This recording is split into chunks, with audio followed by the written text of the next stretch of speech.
Bonjour à toutes et à tous, j'espère que vous avez passé un bon week-end. On va commencer la semaine avec les derniers résultats des éliminatoires de l'Euro 2024. Au Portugal, tous les journaux du pays mettent en avant Cristiano Ronaldo. En même temps, le Portugal n'a pas eu à forcer son talent pour s'imposer au Luxembourg grâce notamment à un nouveau doublé de CR7. Score final, un carton 6-0. C'était une victoire en un clin d'œil pour le journal de Noticias et Abola titre que c'était la chevauchée des joyeux lurons. C'était une très belle équipe à voir jouer pour les journalistes portugais, mais ce Portugal de luxe, on le doit surtout au joueur d'Al Nassr, quintuple ballon d'or, Cristiano Ronaldo, qui a établi un nouveau record hier. Il est devenu le premier joueur européen à inscrire 4 buts à 38 ans avec son pays. Les Luxembourgeois ne sont pas très rancuniers ce matin. Au Grand-Duché, il y a une énorme diaspora portugaise. On regrette tout de même la douche froide pour les Lions Rouges, pour les journalistes locaux. Ça reste tout de même une soirée de gala qui a tourné au cauchemar. L'Italie de son côté a engrangé ses premiers points à Malte avec une belle victoire 2-0.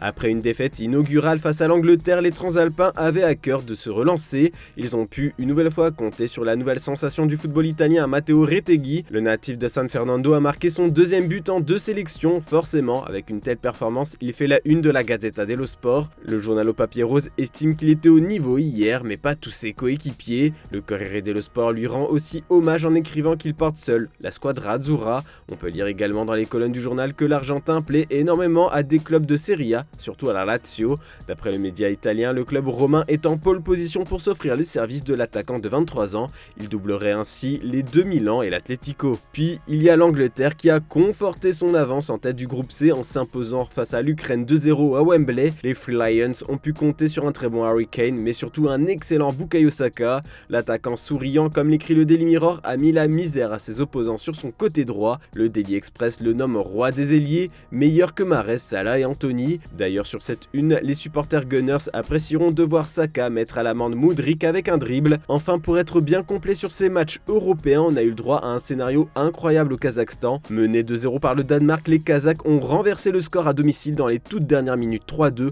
Un résultat qui a bouche bée les journalistes danois qui estiment que les Danish Dynamite ont laissé filer des points précieux. La seule satisfaction, le doublé de la sensation Rasmus Højlund. Le buteur de 20 ans est en train d'enflammer peu à peu le mercato. C'est le crack à suivre du moment et d'après Tuttosport, la Juventus est impressionnée par ses performances en sélection et avec l'Atalanta. En cas de départ de Vlahovic, la Juve n'hésitera pas à sortir le chéquier pour le recruter. Selon le média italien, l'Atalanta aurait fixé un prix de 40 millions d'euros, ce qui est atteignable pour le club turinois. Bon, on va un peu feuilleter les quotidiens français maintenant. Ce qui fait les gros titres bien évidemment, c'est le match de ce soir Irlande-France à l'Aviva Stadium qui vibre le plus souvent pour des matchs de rugby. Et vous allez le voir, les journalistes ont forcé pour faire des références à l'Ovalie.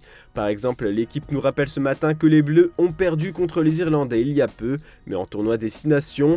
Le Parisien, dans ses pages intérieures, explique qu'il faut transformer l'essai ce soir, mais on espère que les Bleus vont viser sous la transversale et pas au-dessus. Puis le Figaro nous partage de son côté une interview exclusive d'Upamecano. Le ministre de la Défense, comme l'appelle le journal, se livre sur ses ambitions. Il assume vouloir être au sommet du football mondial. Bon, on va parler un peu mercato avec les quotidiens espagnols. Comme on peut le voir sur la première page de Mundo Deportivo, Íñigo Martínez est devenu la priorité du Barça et le défenseur central espagnol a aussi fait du club catalan sa priorité. Selon le journal, le joueur de l'Athletic libre le 30 juin prochain a décidé de signer en tant qu'agent libre avec le FC Barcelone malgré les offres de l'Atlético de Madrid, de l'Inter Milan et de Naples. Ce n'est pas tout, comme le rapporte Sport, Ilkay Gundogan est de plus en plus proche du Barça. Son contrat avec Manchester City se termine le 30 juin et l'Allemand souhaite quitter le football anglais. Le milieu est apprécié par Xavi et les contacts entre les deux parties sont positifs pour qu'il signe librement la saison prochaine. Puis du côté du Real Madrid, il y a le cas d'Anis Ceballos. Selon Marca, l'Atlético a appelé une deuxième fois le joueur qui n'est toujours pas satisfait de son temps de jeu au Real. Selon le quotidien madrilène, les merengues ne sont pas pressés sur ce dossier et attendent la fin de la saison pour faire grimper les enchères. Et on termine ce tour de la presse en évoquant le départ d'Antonio Conte de Tottenham. Comme l'écrit le Daily Telegraph, sans grande surprise, Daniel Levy, le président des Spurs, a pris la décision de se séparer du technicien italien de 53 ans, dont le contrat courait pourtant jusqu'en juin prochain dans le nord de Londres. Sa sortie médiatique fracassante après le nul à Southampton a fait craquer sa direction